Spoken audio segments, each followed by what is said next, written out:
करते हैं खबरों की तरफ।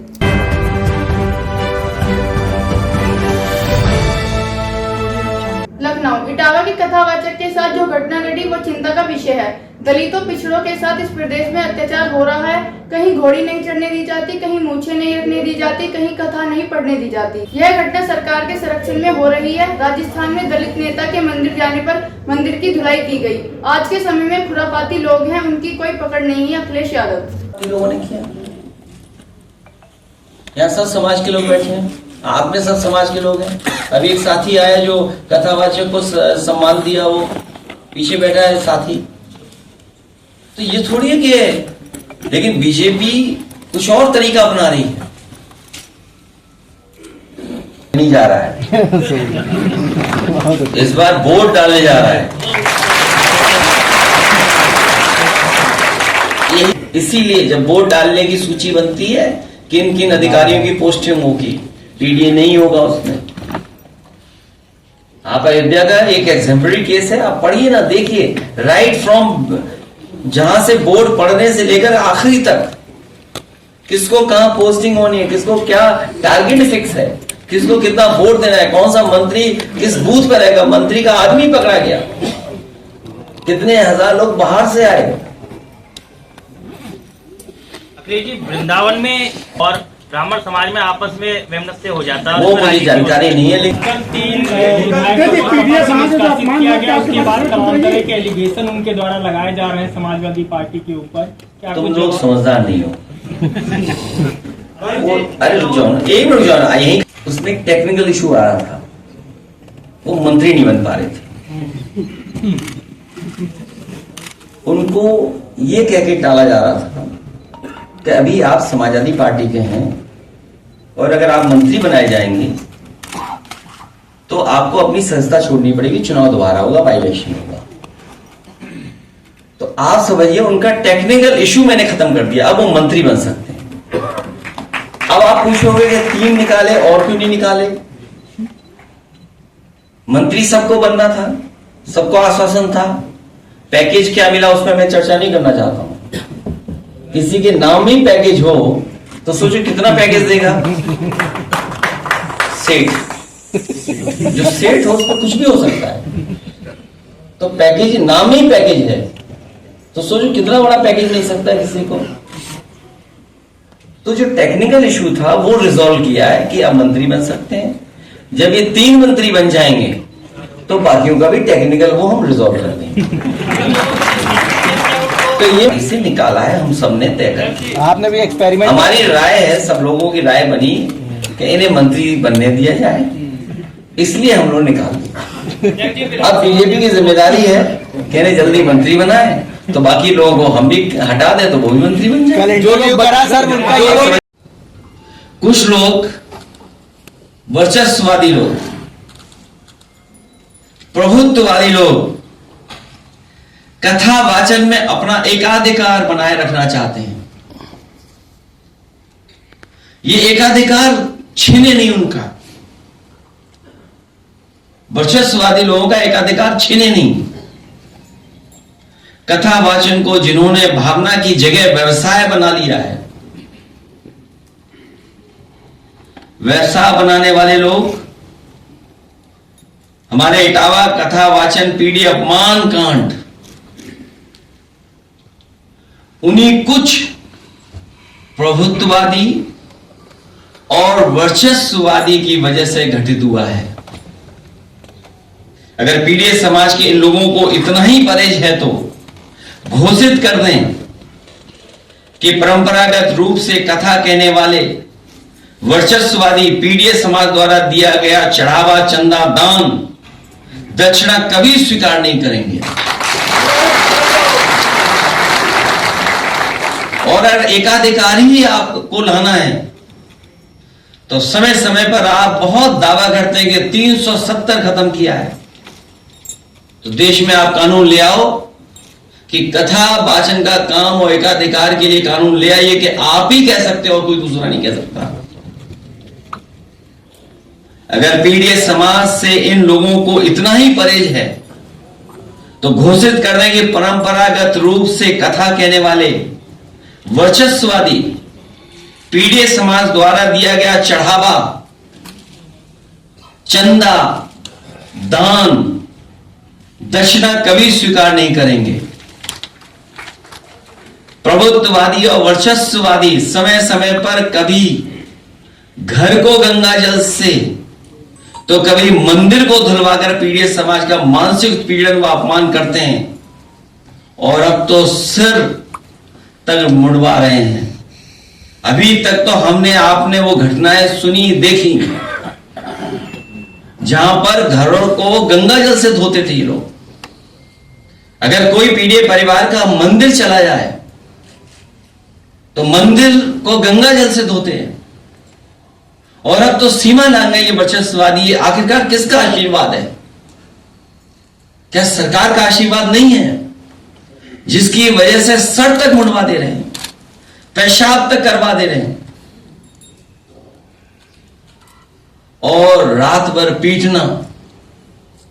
पीटने के साथ साथ उनकी ढोलक छीन लेना, हारमोनियम छीन लेना, दबाव बनाकर के कितने पैसे देना था कथावाचक के लिए, उसमें जो खर्चा हुआ वो खर्चा नहीं दोगे तो रात भर पिटोगे, अगर पैसा दे दोगे तो बचोगे।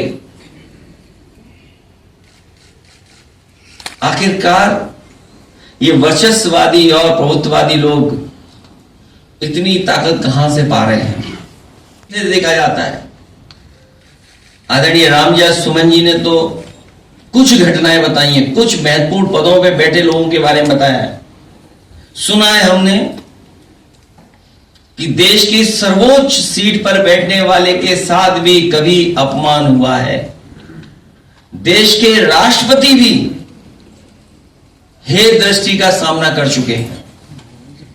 सच तो यह है कि जैसे जैसे पीड़ित समाज में चेतना और जागरूकता बढ़ती जा रही है, वैसे वैसे पीड़ित समाज पर मनोवैज्ञानिक दबाव बनाने के लिए वर्चस्ववादी के पीड़ित समाज पर अत्याचार बढ़ते जा रहे हैं। जो पाल समाज की बेटी के साथ अन्याय हुआ, अगर उसके परिवार के लोग खड़े हो गए तो उसके पिता पे भी मुकदमे लगा कर जेल भेज दिया, इनाम भी घोषित कर दिया। हमारी पार्टी के अध्यक्ष उस परिवार से मिलकर के उस परिवार को न्याय दिलाने के लिए, उस परिवार की मदद के लिए जा रहे थे तो पुलिस लगाकर रोक दिया। आखिरकार ये वर्चस्ववादी और प्रभुत्ववादी लोग चाहते क्या हैं? पीड़ित समाज पर लगातार बढ़ते हमलों का असली कारण यह है कि वर्चस्ववादियों को लगता है कि उनके पीछे आज भाजपा की वो सरकार खड़ी है जो सदियों से शक्तिशाली रहे लोगों की सरकार है, और वो उन्हें बचा लेगी। लेकिन अब पीड़ित समाज की एकता और एकजुटता इसका जवाब डट करके देगी। अगर भाजपा की भागवत या कोई कथा कहने पर एक वर्ग विशेष का ही अधिकार है तो फिर वो इसके लिए भी कानून बना करके दिखा दें। कई बार कई कानून के लिए बहुत दावा करते हैं लोग, तो इसके लिए भी कानून बना लें कि इसके अलावा कोई कथा वाचन नहीं कर सकता। जिस दिन पीड़ित समाज ने अपनी कथा अलग से कहने शुरू कर दी, उस दिन इन परंपरागत शक्तियों का साम्राज्य ढह जाएगा। और मैं तो एक ही बात कहूंगा, भाजपा जाए तो हम सबको चैन आएगा। और घटनाएं कोई एक दो नहीं है। सुल्तानपुर में महेंद्र प्रताप मौर्य जी एडवर्ड को गोली मार करके मार दिया गया। घटना महोबा की याद होगा आपको। पिछले महीने की बात है, मैं यहां नहीं था, मैं बाहर था, लेकिन हमारे लोग पहुंचे और परिवार की मदद करने के लिए आए थे।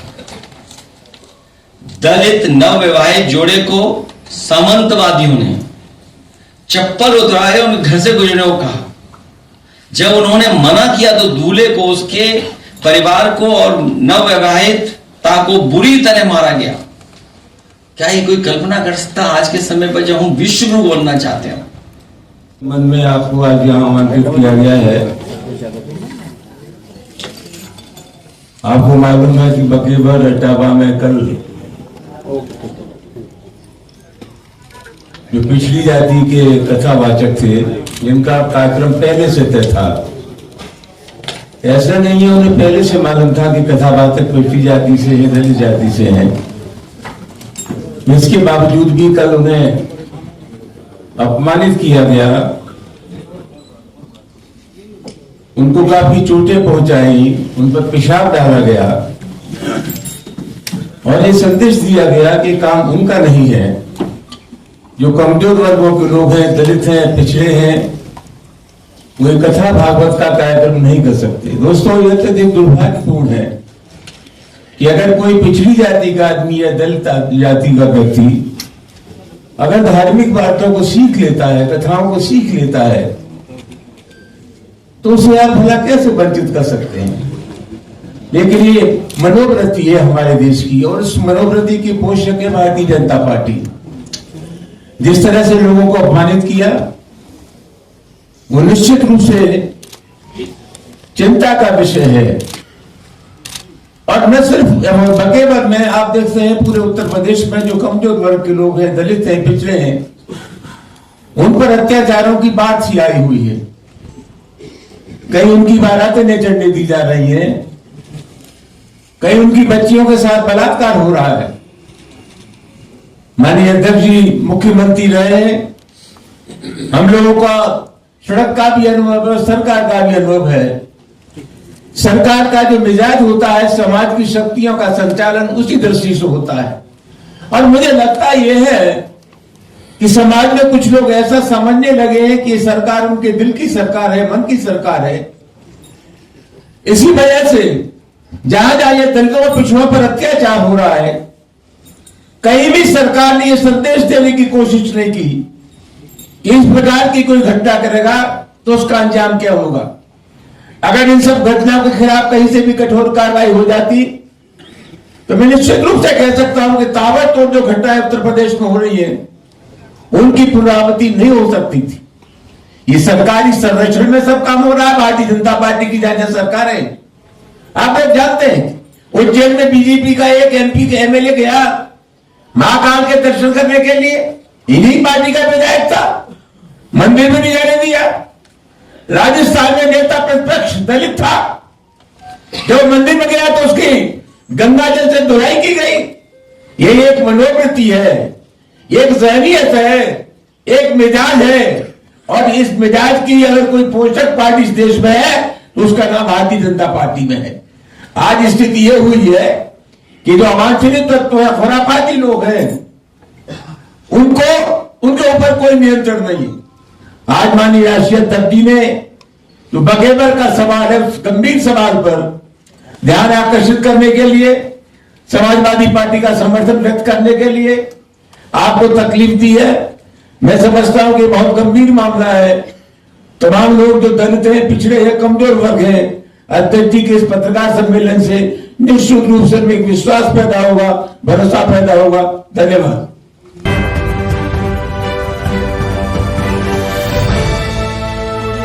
आज के लिए खबरों में बस इतना ही। कल फिर होगी आपसे मुलाकात। नमस्कार।